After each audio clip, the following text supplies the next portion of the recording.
G'day, this is Captainoob, and this is a PDW Model 90. This is based on a real-life firearm called the FN P90, which is a Belgium-made submachine gun or personal defense weapon with a futuristic design. The P90 features a bullpup design, which basically means all of the action happens behind the trigger, so it allows for a lot of barrel length without making the weapon overly long as a consequence, keeps it nice and compact and light in close quarters. Very good, very advantageous for a PDW. The P90 is chambered in the FN57 pistol round, which are all stacked horizontally along this magazine, and they've got a little mechanism to flip them 90 degrees in the chamber before shooting them out of the barrel, so you get a whole lot of ammo capacity with this thing. The small caliber but high velocity rounds that it fires allows for lots of armor penetration, so you do get a lot of power out of a relatively small cartridge when it comes to using this weapon. The P90 was designed from the mid-1980s to the 1990s, and from 1999, this thing has been in service. So yeah, she's stood the test of time, this old girl, and it still looks futuristic despite this thing being designed in the 1980s. It's crazy. And the reason for the P90's existence is pretty simple. NATO wanted a new submachine gun type weapon to be used as a personal defense in the last-ditch effort. Say, if you're in a chopper or something and you get shot down, they come looking for you. You've got one of these things on the wall of the chopper you can take it off and defend yourself with if the need arises. So there's a few criteria that they wanted these submachine guns to cover, and the Belgians, they come up with this thing. So the first thing they wanted was to have a better cartridge, better range accuracy, and a little bit more armor penetration. The 5.7 round definitely covers that. It also needs to be light and have a magazine capacity of at least 20 rounds. The P90 has 50, so it definitely covers that. And it's also able to be carried around in a cab or a cockpit of something hands-free without getting in your way, or be easily stored, which this thing being so compact, well, you can tell that they've covered it there too. So I think this thing ended up beating out the MP7, just a superior design, and since it's so sleek, it's not going to get caught on anything. It's so easy to store. It's not hard to see why this thing would be the superior weapon, or the one that they chose over the MP7. Okay, back to the mod now. The PDW Model 90 features custom sounds and animations. The animations are the same as early Fallout 4 modding P90s, so it's pretty much a redux of the mod, because I had this mod installed alongside a very old P90 mod, and some of the textures from the old mod got overridden, but I can tell this one is different because the attachment points are slightly different. And for example, you can't turn this version into an Institute energy weapon, which I like how it's so futuristic that people just slap Institute paint on it and say, yep, it's intended to be like that. It fits, it's awesome. There's also a Creation Club requirement on this thing, which you can patch out if you don't have it, but it also says it's no fun on the mod page, which is baffling. I don't know where that's going to come in, but never mind. This thing is chambered in the 5mm ammunition, which is the same as the minigun, which is getting close to the 5.7, at least in name. But if you want, there's a munitions patch that adds the 5.7 ammo directly into this gun, and a little bit of armor penetration for your troubles as well. So perhaps you can get a little bit more performance out of this thing if you use the munitions version. Anyways, let's begin on the attachments. First of all, we've got the receivers, and this is pretty much vanilla game stuff here. You can have advanced receiver, that's your strongest semi-auto, but you can also have a version powerful auto. That's your strongest automatic receiver. There's also an option for a rapid auto receiver, but as you can tell, the DPS difference is stark. So, you know, honestly, either choose one or the other of these ones, and don't even worry about the ones that'll give you extra crit damage, because this thing on AP use, not great. We'll explore that one later. Next, we've got the barrels. You can have a short barrel, a snub barrel. There's also light versions of that, and a longer barrel as well. That'll increase your range a little bit. The shrouded barrel will give you the greatest range, but I believe you can't attach any muzzles onto that one. You've also got this Mole Ninja barrel, which is a big giant suppressor on the front of your gun, but it gives you the greatest range, so why not attach this thing? Say if I were to go for a longer barrel and a suppressor on the muzzle, that gives me 107 range, whereas if I choose the Mole Ninja version, I get 155. So for a stealthy approach, that's definitely your best bet for doing damage over range consistently. Next, we have the grips. You can have standard, comfort, sharpshooters, and survival grip, which will just basically better your recoil control with all of these upgrades. So the survivor's grip also has a little bit of a sling on it as well. You can't use it, but it kind of looks cool, so why not have it? Next, you've got the magazine. You can have a standard or a quick eject version, which will just speed up your reload animation, so why not? Next, you've got the sights. You can have standard sights, glowing versions of those sights, which you can barely see. I appreciate that, but they're there, trust me. There's also options for a ghost sight, which is different types of glowing ones, and there's a whole range of reflex sights, including these ones, which look fairly vanilla. Then there's Basker-looking ones, more American, big fat reflex sights. And there's other ones like this one, which looks like an aim point. It's elevated too, so isn't that nice? There's also options for scopes down here, laser sights as well. And one of these scopes looks like you've attached a Wally head to it, this long recon scope. Look at that. Isn't that Wally from that Disney film? Why would you attach that? Makes it look really front-heavy when you've got the suppressor and that on. But yeah, as silly as it is, it's a long recon scope. So if you really want something like that, then that's a good choice. Lastly, there's a Gektech recon holo sight, which has got recon capabilities, and it's a holographic sight. So yeah, I like the EOTech design, so we'll attach to that one. You've got a legendary effect provided by a legendary modification. We'll skip over that one. And your laser module, you can have different types of lasers. So there's a red one, a green one, and a pink one if you feel like it. We'll go for a pink one. We're going for a flamboyant colors on this one, I suppose. Next, you have the ability to change what this thing is chambered in. So the military ammo kit is 5mm. If you've got the munitions patch, it'll be 5.7.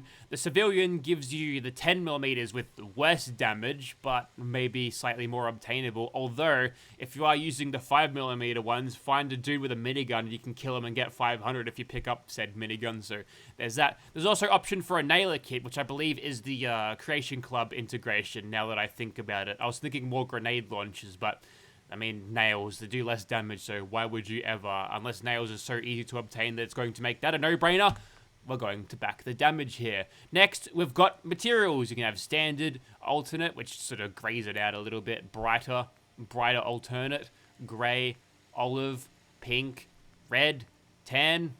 There's purple too. Throw purple on. Purple and pink machine gun. We're a pack character. It makes sense.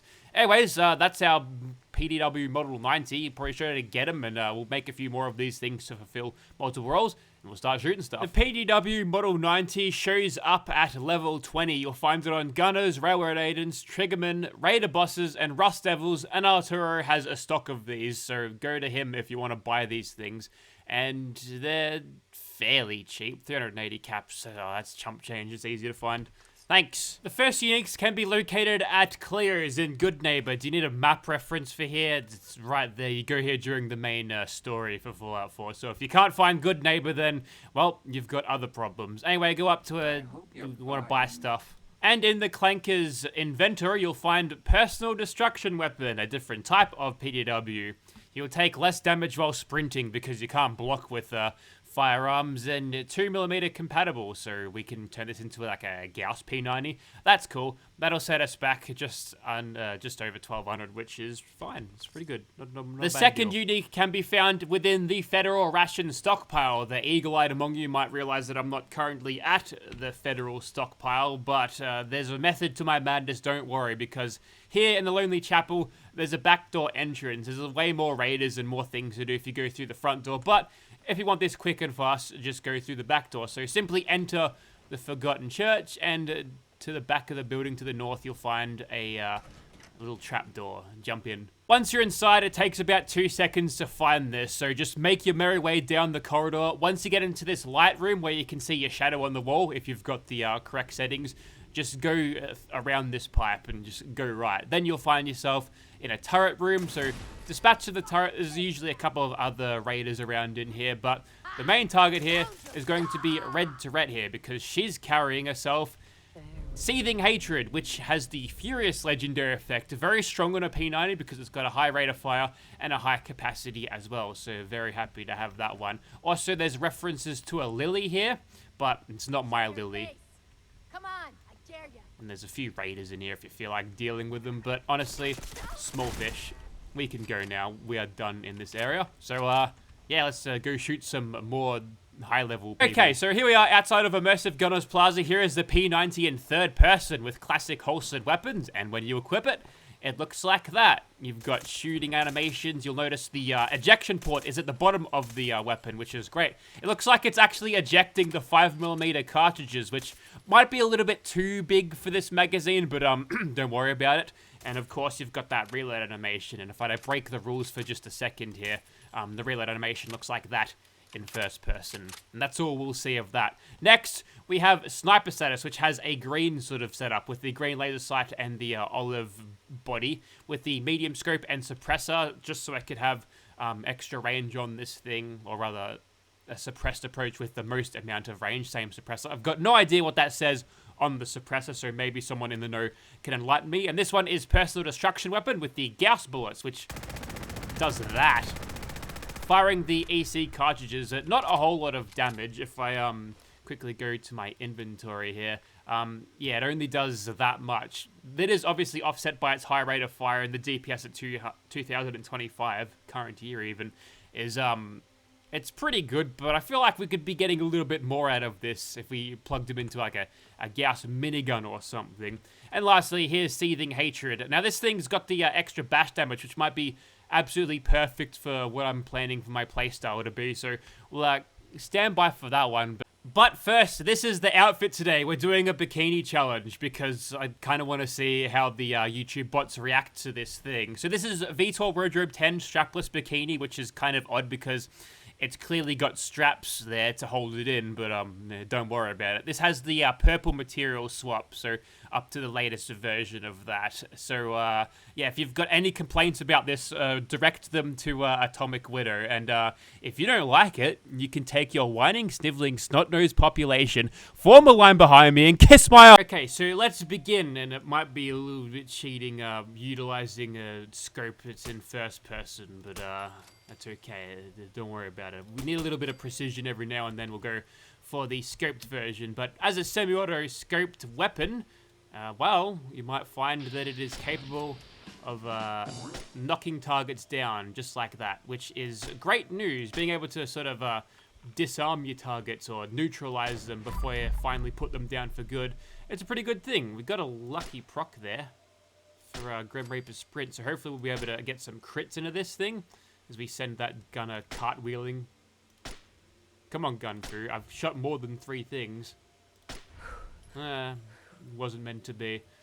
So, yeah, the AP usage on this thing isn't that great. Maybe it would be better if it just did more damage, but it is like a low caliber thing, so we can't expect this thing to be pulling like Barrett M82 like levels of damage. But as they get a little bit closer into our effective range, this thing can really start putting some good damage in, like 500 for like that. It's some good stuff. So far, so good. This thing can sort of be a competent sniper if you are not playing on a difficulty that slashes your damage in half before it even hits enemy armor. You could probably find that you could be perfectly okay with this thing. There we go, there's our criticals. Not that we didn't get any Grim Reaper sprints or whatever to keep that streak going, but so far, so good. We'll empty the magazine by just spamming bullets down here, firing this thing as fast as possible. And then by that time, let's get into actual combat now. Obviously, without all of those sneak criticals, the damage per shot goes down, but the DPS on the automatic version is very high indeed. Yes, perfect. Here's the playstyle, by the way. I'm going to run up and throw people on the ground so they're not shooting me whilst I'm trying to shoot them. If we're lucky, there we go. Wow, that was a cool trick. Thanks, Todd. Now we could utilize VAFs a little bit here just to get ourselves a little bit more damage, I suppose, but we go through our AP so quickly. Yeah, that's right, you stay down, motherfucker. We just spray him down as he's getting up, as he's completely vulnerable. Ooh. Yeah, for a level 20 weapon, this thing is doing extremely well so far, but let's explore more options. We'll go over to the Gauss version now, and we'll see what we can do. And despite my misgivings earlier, this thing is absolutely shredding, although I might be getting some explosion damage that is not intended by the mod by having a different mod installed. I might still have the Gauss shotgun mod installed. Well, I can definitely damage myself using this thing, so perhaps this thing's a little bit busted by that one, but yeah, having that projectile override may have made this weapon a little bit stronger than what it ought to be.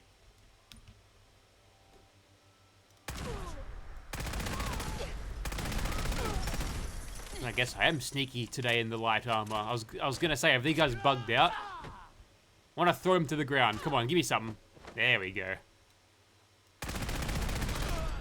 And that's not even the best part, because we've still got to utilize the one with the bayonet, which we can't really do all that well. But we've got the Furious Legendary effect, so even if we aren't running up and bashing them, we're laughing. Nice little critical strike for a lot of damage on that gunner. And what do you think you're doing? Pick them up. Yes, kick their knees in. Have them slide back into the generator room. And that'll cover the reload. Big mistake, Miss Gunner. There it is. It's a little bit awkward sometimes in confined spaces with a third-person camera. Come on, throw it down the stairs. No, that's precisely the opposite of what I wanted you to do. There we go. Take that. Ooh, you want some of this, do ya?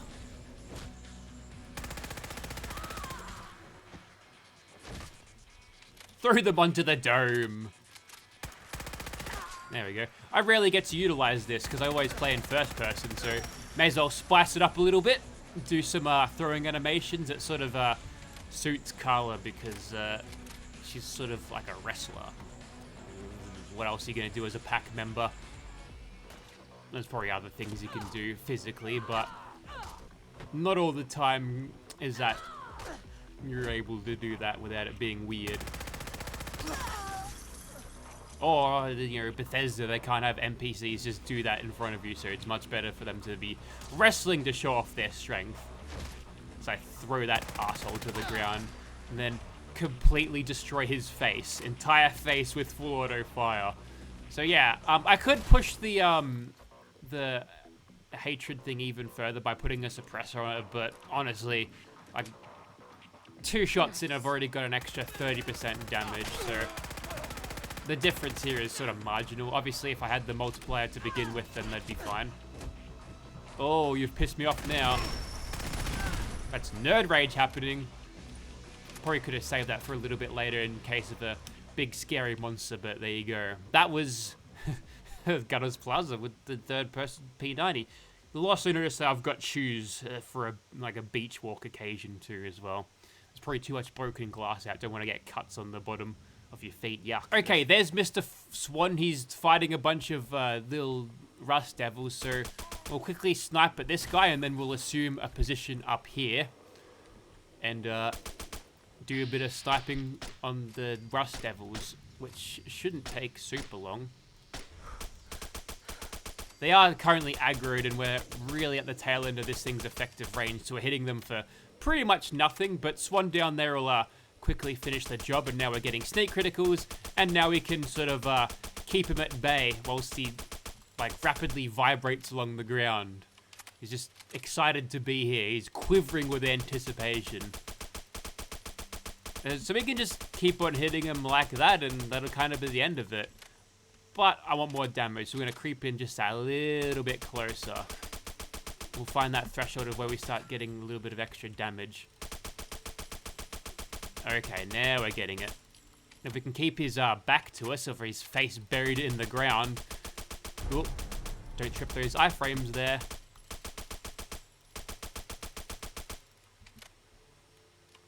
And this is the power of sniper knockdowns on a rapid-fire weapon. What is that? It's a Roma. Well, honestly, he can help a little bit with the damage, I suppose. I think. I don't want to unsneak. Okay, there he goes.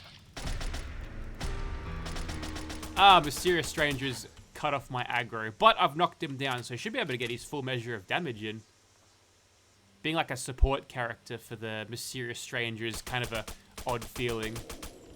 He should be disappeared by now, and we can continue on with our merry sniping, which, I don't think I've taken too much damage, have I? But, no, I don't think I've taken any as far as I'm aware. But, if I can get a kill here on this one without taking any damage, then that would be a pretty good thing. There's something else under him, another feral ghoul. I'm surprised the crit didn't finish him in one shot. Just let him get stomped on. You could argue it's a pretty boring playstyle, just sitting back and knocking down the swan in perpetuity, but it's effective. It's just proven effective. So, yeah. It's good on ammo too.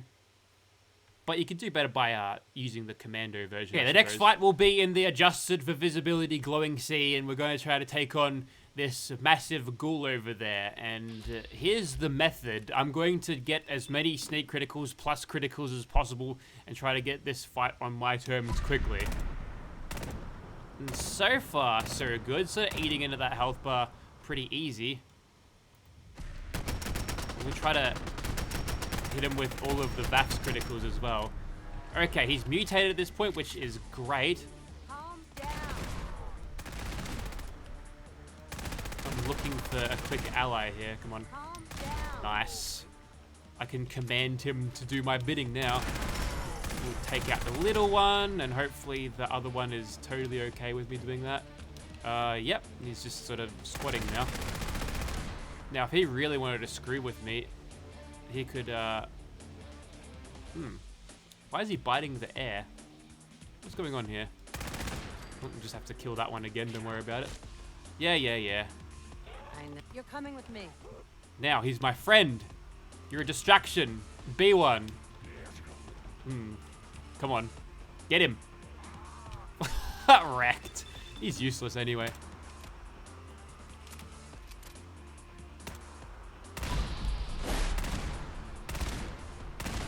The VATS hits are pretty good when I get them in the head, as long as they do hit, but I can't really take advantage of that for extra damage, so I'm gonna have to sort of dance around him a little bit here in order to get that damage. But if I can get a decent sort of streak of damage on his face, what's that?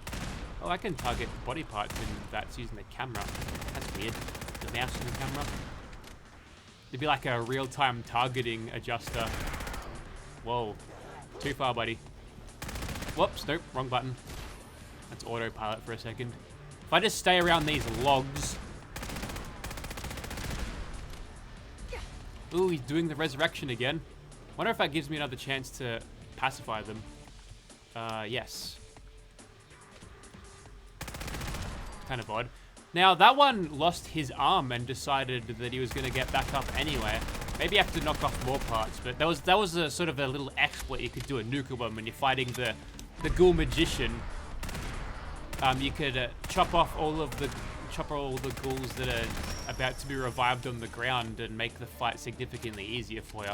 Okay, so that was the Gauss version. It did a pretty good job, but now we're moving on to a much bigger insect fish, and it's the gigantic Mr. Mosquito Man. So we'll hit him up. Let's try to get some VATS shots on him. We don't have a great chance. We'll go for the blood sack back here. Oh, I got far too many misses just then. And now we're in a bit of strife here. But if we just keep hitting the same target... Oh, mysterious stranger. Well, that's helpful. Oh, perfect. Oh, there's even some extra ghouls around here, but yeah, the Furious Legendary Effect crushed him. No, you really don't want to fight me like that. No thanks.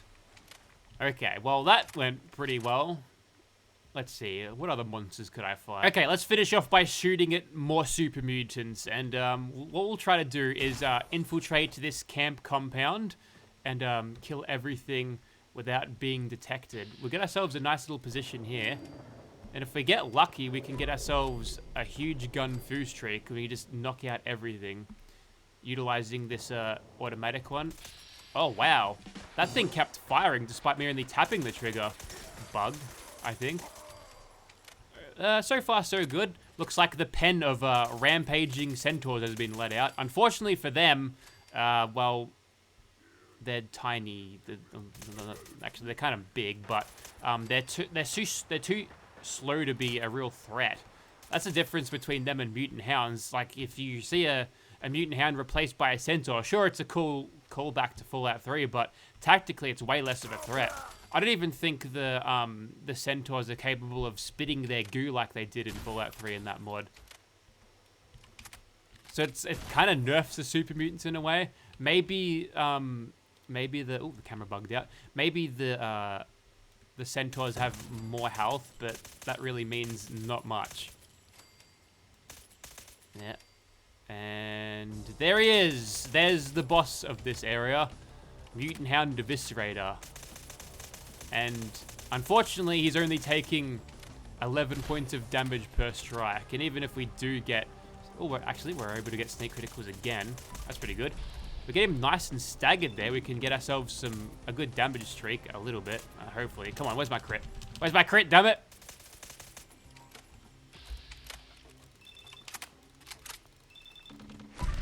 There it is.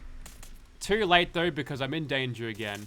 Unfortunately, his pathing is going to be so out of whack now. Wait, has this thing got a higher rate of fire? That's an explosive turret.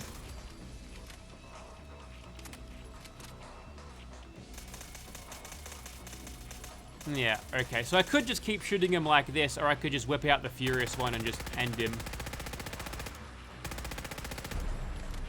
I'll make it quick, Mr. Dog.